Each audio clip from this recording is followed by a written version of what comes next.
बच्चों के लिए फ्री वाईफाई की व्यवस्था पंचायत स्तर पर करेंगे, ताकि पढ़ने वाले बच्चों को नेट का लाभ मिल सके और नेट के ज़रिए बहुत सारी जो उचित जानकारी नेट पर उपलब्ध है उसको फ्री में मिल सके।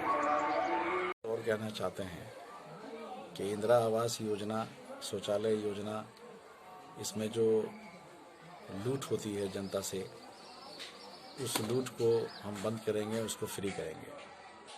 इसमें पारदर्शिता लाएंगे। जन्म प्रमाण पत्र, ये मृत्यु प्रमाण पत्र, जाति प्रमाण पत्र वगैरह के लिए, इत्यादि कामों के लिए जो उनको अंचल का चक्कर लगाना पड़ता है, कई जगह भटकना पड़ता है, उसमें उनका आर्थिक शोषण भी किया जाता है। इसकी भी व्यवस्था करेंगे कि उनको प्रखंड लेवल पर जाना नहीं पड़े और वो सारी समस्या का निदान जो है वो पंचायत स्तर पर ही हो, ये व्यवस्था हम करेंगे। बच्चों के पढ़ने के लिए पुस्तकालय का भी इंतज़ाम होगा, ताकि बच्चे किताब पढ़ सकें, उनको किताबें मिल सके। और जो बच्चे पढ़ने वाले हैं उनको अगर पैसे की कमी के कारण किताबें नहीं मिल रही है तो उसकी भी व्यवस्था की जाएगी, उसकी पढ़ाई का पूरा इंतज़ाम किया जाएगा। बहुत सारे प्लान हैं इसके अलावा भी, जिसका क्रियान्वयन हमें करना है और जिसके लिए मैंने प्लान बनाया हुआ है। जब उचित समय आएगा तो इसका जब क्रियान्वयन होगा तो वो सब आप लोगों के सामने में आएगा। नमस्कार, आज हमारी टीम आई हुई है सिंघिया प्रखंड के एक पंचायत में जो कि हरदिया है, वहाँ पे आए हैं। और यहाँ पे एक कैंडिडेट हैं, मुखिया प्रत्याशी हैं रफत परवीन, जिनके निवेदक हमारे साथ हैं, जिनका नाम है खालिद गुलाब जी। मोहम्मद खालिद गुलाब जी हमारे साथ हैं। इनसे बात करते हैं पंचायत चुनाव के बारे में, कैसी इनकी तैयारी चल रही है, 5 साल कैसा काम हुआ है पंचायत में, इसके बारे में। नमस्कार सर, आपका कार्यक्रम में स्वागत है। जी नमस्कार। पहले तो आपसे हम ये जानना चाहेंगे कि 5 साल यहाँ पर किस तरह का विकास हुआ है, 7 निश्चय का जो योजना रहा है इस पंचायत में वो किस तरह का रहा है, और आपके आने के बाद इस पंचायत में उस 7 निश्चय योजना जो मुख्यमंत्री साहब का बहुत ही महत्वाकांक्षी योजना है, उस पे आप लोग का कैसे काम होगा? 7 निश्चय के तहत जो काम हुआ है हमारे पंचायत में, वो सब भ्रष्टाचार की भेंट चढ़ गया है। जो वार्ड मेंबर थे और जो मुखिया थे, उनके बीच सिर्फ कमीशन का लेन देन का एक माध्यम बन के रह गया है। बहुत जगह काम हुआ है जहां अधूरा पड़ा हुआ है, कुछ जगह पानी की सप्लाई हो रही है, कुछ जगह नहीं हुआ है। पूरी आबादी तक वो जो पानी की व्यवस्था वहां तक नहीं पहुंची है। पानी बहुत जगह नहीं मिल पा रहा है। वहां जहां पाइप बिछा है वहां पाइप टूट गया है, उसका कोई देखने वाला नहीं है। जहां नल लगा हुआ है वहां कुछ जगह पानी आ रहा है, कुछ जगह पानी आ ही नहीं रहा है। तो बहुत सारी कमी है, उसकी सही से निगरानी नहीं हो पा रही है। सबसे बड़ी बात यह है कि इसकी जो मॉनिटरिंग करने का जो मामला है वो मुखिया के अधीन है। वार्ड मेंबर तो हैं लेकिन मॉनिटरिंग का जिम्मा मुखिया को दिया गया है। तो उनकी ओर से जो निगरानी होनी चाहिए थी वो नहीं हो सकी है और इस पर उनका विशेष रूप से ध्यान नहीं हुआ है, जबकि काम उनकी निगरानी में ही हुआ है। वार्ड मेंबर उनसे मिल के काम किए हैं, लेकिन वो सिर्फ वो पैसा कमाने का एक माध्यम बन के रह गया है। जनता को जो सुविधा मिलनी चाहिए, सरकार का जो इसमें जो मिशन है कि स्वच्छ पानी, जिसका स्वास्थ्य से बहुत बड़ा रिलेशन है ना। तो वो पानी के लिए सरकार ने इसको प्रावधान किया, तो पानी का तो व्यवस्था हुआ लेकिन पानी पहुंच नहीं पा रहा है।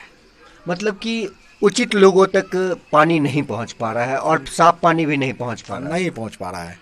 पाइप बिछाया गया है, पाइप सब जगह किसी तरह बिछा दिया गया है। स्टार्टिंग में टंकी के नज़दीक जो कुछ लोग हैं, जिन लोगों का घर है, वहाँ तक पानी जा रहा है और उससे आगे पानी जा ही नहीं रहा है। इसके लिए कंप्लेन भी किया गया, कहा जा रहा है न वार्ड मेंबर ध्यान दे रहे हैं और न मुखिया की ओर से इस संबंध में कोई प्रयास किया जा रहा है। जनता जो है असहाय बनी हुई है। आप जब आएंगे तो इसको किस तरह से सुचारू ढंग से चालू करेंगे? ये जो 7 निश्चय का जो काम है या पंचायत में जो भी काम सरकार जो योजना बनाती है, मुखिया जो है उसके क्रियान्वयन का एक मुख्य स्रोत है। तो मुखिया अगर ईमानदारी से लगनशील होकर करके और अपनी मॉनिटरिंग में अगर सही तरीके से उसका मॉनिटरिंग करे, निगरानी करे, तो हर काम संभव है। जहां उनकी तरफ से अगर लापरवाही होगी तो उनके अधीन जो काम करने वाले लोग हैं वो भी लापरवाही करेंगे, क्योंकि वो डिपेंड कर जाते हैं मुखिया जी पर। हर चीज़ के लिए मुखिया जी पर डिपेंड कर जाते हैं। जैसा कि आपने अभी कहा कि भ्रष्टाचार की भेंट चढ़ गई विकास। भ्रष्टाचार की भेंट जो चढ़ी है, तो ये भ्रष्टाचार बहुत बड़ा समस्या है, गंभीर समस्या है हमारे समाज के लिए। तो इसके निदान के लिए कैसे प्रयास किया जा सकता है, कैसे आप अपने पंचायत में इसको लागू करेंगे जिससे स्वच्छ पंचायत बने, ग्राम स्वराज का जो सपना गांधी जी देखे थे उस ग्राम स्वराज का स्थापना सही तरीके से उचित लोगों तक पहुंच पाए, अंतिम लोगों तक पहुंच पाए, इसके लिए कैसे भ्रष्टाचार पे लगाम लगाएंगे? इसके लिए सबसे ज़्यादा ज़रूरी है कि सरकार की जो भी स्कीम आती है, जो योजना आती है, उसको ग्राम सभा या आम सभा का आयोजन करके उसको जनता के सामने रखें और उसको उसी जनता के सामने में आप उस व्यक्ति को चिन्हित करें जो उसका सबसे ज़्यादा उत्तराधिकारी है, जिसको सबसे ज़्यादा ज़रूरत है। तो वो योजना का लाभ पहले उस आदमी को मिलना चाहिए जो उसके लिए ज़्यादा ज़रूरतमंद है। तो ये चीज़ें होनी चाहिए। जब पारदर्शिता आएगी, सारी चीज़ें सबके सामने जाएगी, तो वहाँ भ्रष्टाचार की संभावना कम रहेगी। कहने का मतलब आम सभा, ग्राम सभा में जब योजनाएं सामने रख दी जाती है तो वहाँ पर जो है आम लोग बैठ के वहाँ पर उस योजना को समझ जाते हैं, उसके बाद वहाँ पे पारदर्शिता हो जाती है, जिससे योजनाओं में जो है सो घोटाला होने का या फिर उसमें कमीशन जाने का चांसेस कम हो जाता है, जिससे एक और आम सभा, ग्राम सभा भ्रष्टाचार के लिए काफ़ी है। अब एक सवाल हमारा रहेगा, आधी आबादी महिलाओं की है पूरे भारत में देखा जाए, या फिर आपके पंचायत में भी वही स्थिति होगी। आज भी सरकार जो है अरबों खरबों रुपया खर्च करती है महिलाओं के सशक्तिकरण के नाम पे, लेकिन ज़मीनी हकीकत ऐसा कुछ नहीं देखने को मिलता है पंचायती स्तर पे। तो आप अपने पंचायत में महिलाओं को सशक्त बनाने के लिए, उनको रोजगार से जोड़ने के लिए किस तरह काम करेंगे? सबसे ज़्यादा ज़रूरी है कि हमारे यहाँ जो बच्चियाँ हैं, जो लड़कियाँ हैं, उनको शिक्षा से जोड़ा जाए। शिक्षा, अगर वो शिक्षित होंगी तो उनके अंदर बहुत सारी क्वालिटी डेवलप करेगी, अच्छे और बुरे की समझ भी आएगी। और शिक्षा के साथ साथ उनके साथ सरकार का बहुत सारा स्कीम चल रहा है, उनको हुनर देने के लिए, उनको जैसे सिलाई मशीन की व्यवस्था होती है, सिलाई सिखाने की व्यवस्था होती है, और भी बहुत सारी स्किल डेवलपमेंट के लिए बहुत सारा स्कीम है। उसी पढ़ाई में कंप्यूटर की बेसिक जानकारी वगैरह भी है, जिसका संचालन किया जा सकता है, जिसकी देखरेख की जा सकती है। और जब आप उस दिशा में आगे बढ़ेंगे तो जनता का भी सहयोग मिलेगा, क्योंकि जनता चाहती है कि बच्चों को सही शिक्षा मिले। लेकिन यहाँ हमारे यहाँ जो ग्रामीण क्षेत्र है, शिक्षा की व्यवस्था सरकार तो संकल्पित है, लेकिन कोई ऐसा सरकार की तरफ से जो स्थापित, जो भी उसके द्वारा नियुक्त किए गए अधिकारी हैं या जो भी मुखिया है, जो भी पंचायत, जो अभी वर्तमान में जो व्यवस्था चल रही है उसमें कोई मॉनिटरिंग नहीं है, कोई दिलचस्पी नहीं हुई है। आज तक इस संबंध में हमारे पंचायत में कोई पहल नहीं हुई है। लागू करेंगे। सबसे पहले ज़रूरी है कि जितनी भी बच्चियां हैं जो स्कूल जाने के लायक हैं, उनको स्कूल से जोड़ा जाए, स्कूल पे मॉनिटरिंग की जाए जहां बेहतर शिक्षा हो।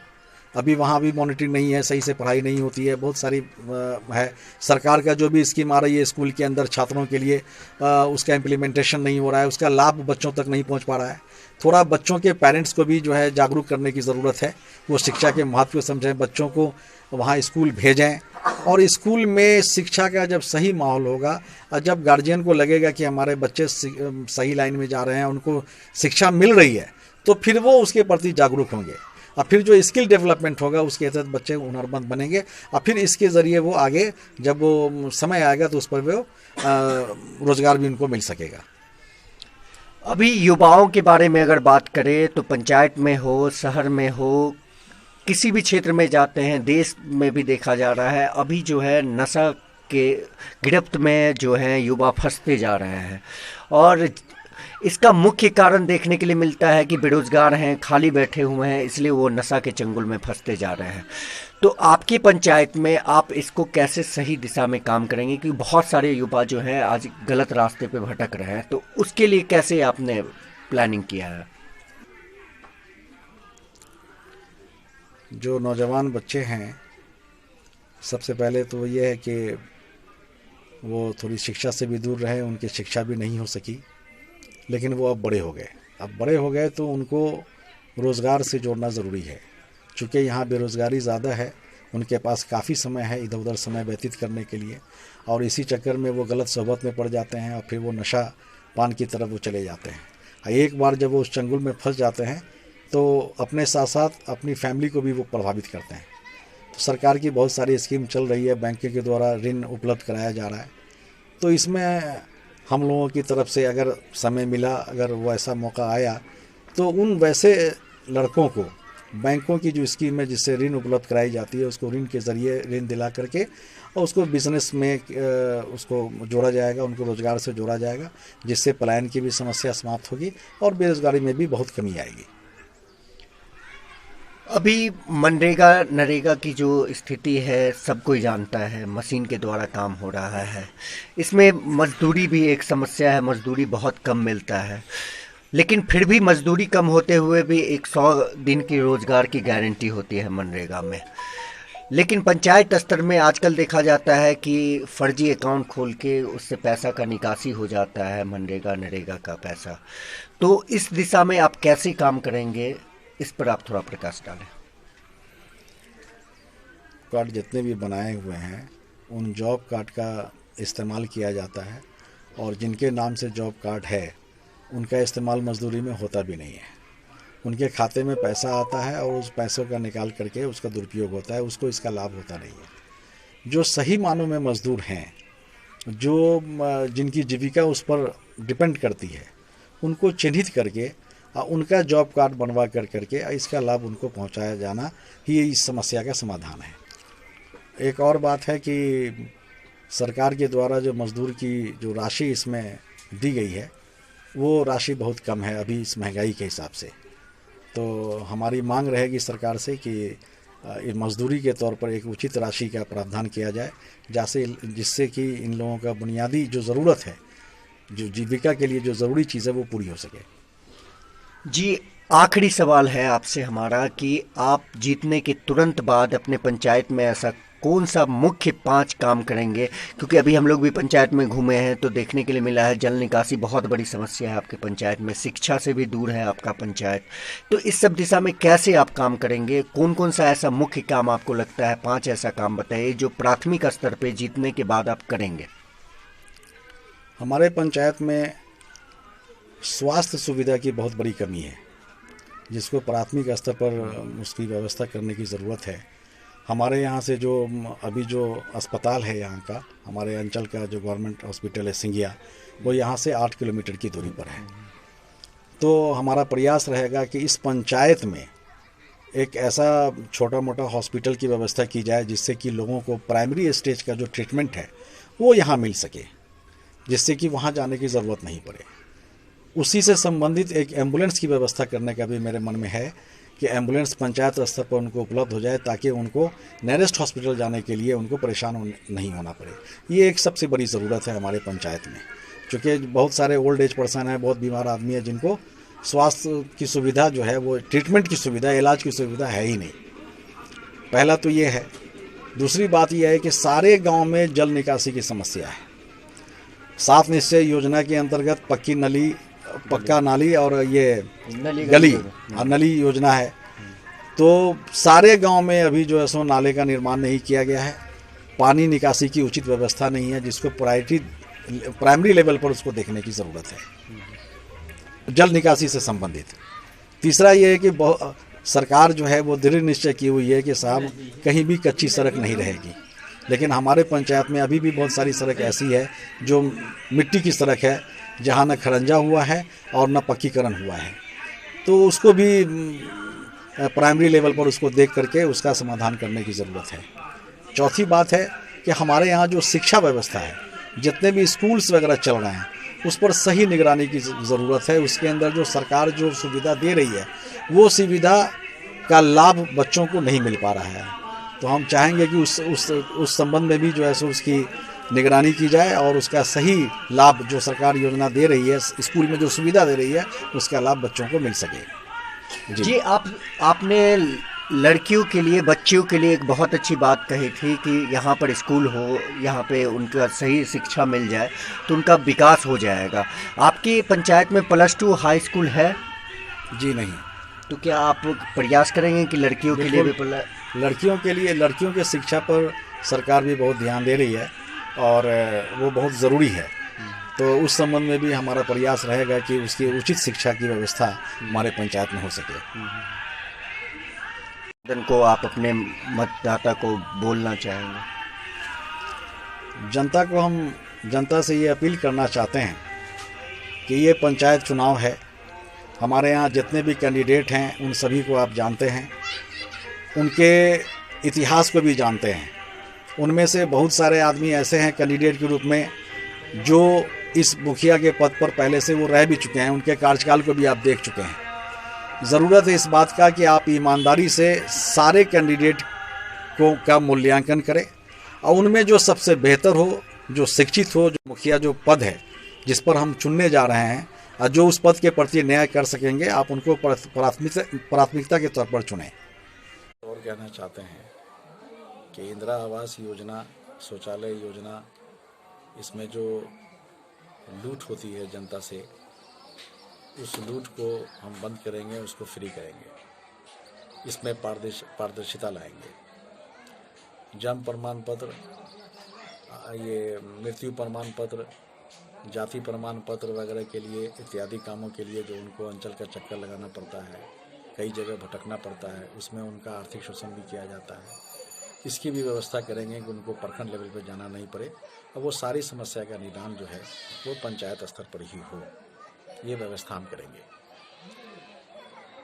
बच्चों के पढ़ने के लिए पुस्तकालय का भी इंतज़ाम होगा ताकि बच्चे किताब पढ़ सकें, उनको किताबें मिल सके। और जो बच्चे पढ़ने वाले हैं उनको अगर पैसे की कमी के कारण किताबें नहीं मिल रही है तो उसकी भी व्यवस्था की जाएगी, उसकी पढ़ाई का पूरा इंतज़ाम किया जाएगा।